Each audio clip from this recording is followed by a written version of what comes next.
अरुणाचल में जासूसी नेटवर्क का भंडाफोड़, पाकिस्तान चीन एंगल से बड़ी चिंता, एलएसी पर हलचल, हाइब्रिड वॉर की आशंका। अरुणाचल प्रदेश से सटी भारत चीन सीमा एक बार फिर सुरक्षा एजेंसियों के रडार पर है।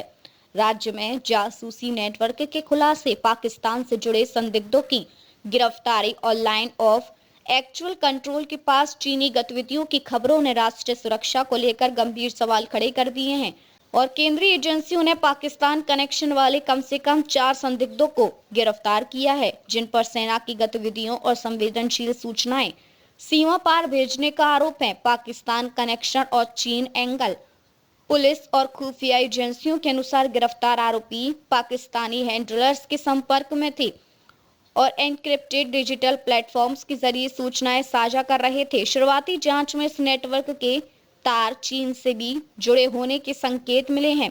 सुरक्षा विशेषज्ञ इसे हाइब्रिड वॉर की रणनीति मान रहे हैं, जिसमें जासूसी, साइबर नेटवर्क और स्थानीय स्लीपर सेल और सीमा पर सैन्य दबाव, इन सभी को एक साथ इस्तेमाल किया जाता है। एलएसी के पास चीनी गतिविधियों पर नजर। स्थानीय लोगों ने एलएसी के नजदीक चीनी सेना की मौजूदगी और संभावित घुसपैठ की जानकारी दी है। उनका दावा है कि सितंबर 2024 से अंजाव जिले के कपापू क्षेत्र में करीब 60 किलोमीटर अंदर तक चीन कैंप बनाए गए हैं और हालात 2022 जैसे बनते दिख रहे हैं। हालांकि सरकारी स्तर पर इसे फिलहाल ओवरलैपिंग पेट्रोलिंग करार दिया गया है। इसके साथ ही तिब्बत के लेहुंजे एयरबेस पर चीन की गतिविधियों पर भी एजेंसियां पैनी नजर रखे हुए हैं। यहाँ मैकमोहन लाइन से लगभग 40 किलोमीटर दूर शेल्टर्स के निर्माण और उन्नत लड़ाकू विमानों की संभावित तैनाती की रिपोर्ट सामने आई है, जो क्षेत्रीय संतुलन को प्रभावित कर सकती है। स्लीपर सेल और स्थानीय नेटवर्क की आशंका।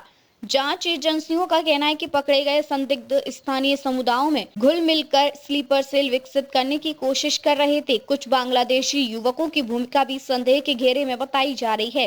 वेस्ट सियांग के एसपी के अनुसार ये मामला असम और अरुणाचल से जुड़े एक बड़े जासूसी मॉड्यूल का हिस्सा हो सकता है, जिसमें पाकिस्तान प्रॉक्सी की भूमिका निभा रहा हो।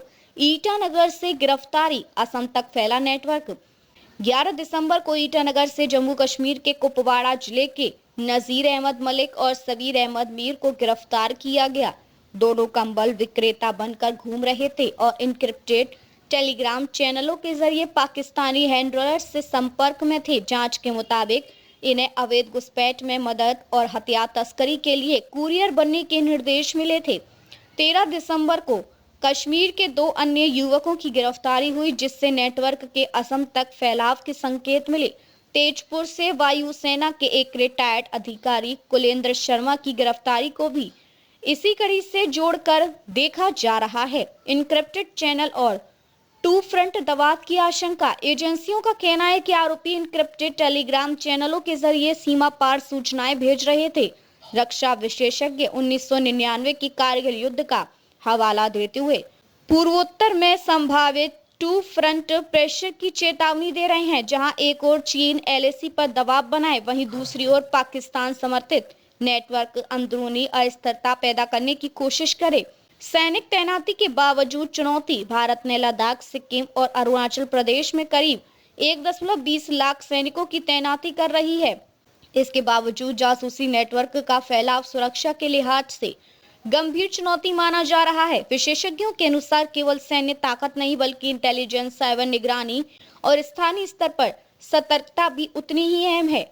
एजेंसियों की कार्यवाही तेज। असम और पूर्वोत्तर के अन्य राज्यों में तलाशी और जांच अभियान तेज किए गए हैं। इसे राष्ट्रीय सुरक्षा से जुड़ा अहम अलर्ट माना जा रहा है। भारत चीन पाकिस्तान से जुड़े सुरक्षा हालात पर लगातार निगरानी रखी जा रही है। भारत चीन सीमा विवाद, पुराना तनाव, नई चुनौतियां। भारत चीन सीमा विवाद की जटिलता अरुणाचल प्रदेश और अक्साई चीन दोनों में स्पष्ट दिखती है।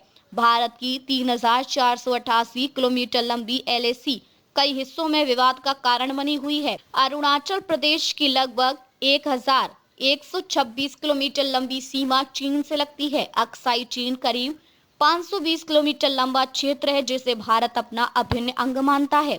चीन का उस पर नियंत्रण है। चीन अरुणाचल प्रदेश को दक्षिणी तिब्बत बताता है, वहीं भारत इस दावे को सिरे से खारिज करता है। 1962 की युद्ध के बाद से दोनों देशों के बीच ये विवाद समय समय पर सैन्य और कूटनीतिक तनाव का कारण बनता रहा है।